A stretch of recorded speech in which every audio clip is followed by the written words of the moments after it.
Наверное, самый интересный момент крысиных бегов и причина того, что так много людей продолжают оставаться на крысиных бегах, это карточка безделушек. Безделушки — это то, что делает нашу жизнь веселее и разнообразнее. Например, хорошая машина, красивая одежда, дорогие часы, драгоценности, походы по ресторанам, новое стерео. Сила безделушек в том, что они заставляют большинство людей сидеть без денег. Они покупают безделушки, думая, что это активы. Давайте вернемся к финансовому отчету. В традиционной бухгалтерии вы можете посчитать безделушки как активы, в то время как на самом деле это пассивы. Например, предположим, что я купил лодку. Ваш банкир позволит вам записать лодку в строку активов, когда на самом деле это пассив. Причина, по которой люди это делают, это финансовая безграмотность. Многие люди думают, что дом — это актив, когда на самом деле это пассив.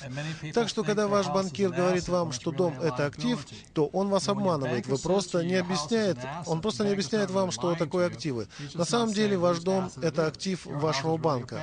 Карта безделушек очень важна. Таким способом мой богатый папа научил меня радоваться хорошим вещам мира сего. Потому как я не верю в жизнь после смерти, в существование внеземного разума и в накопление денег. Я верю только в то, что надо покупать активы, которые потом купят мне безделушки.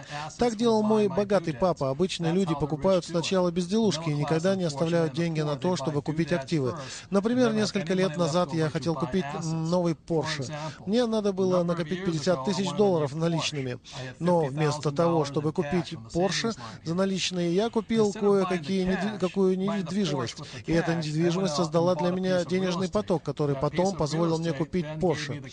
И сегодня мой Porsche записан в строке пассивов, потому что я дополнительно трачу деньги на страховку, ремонт, масло и бензин.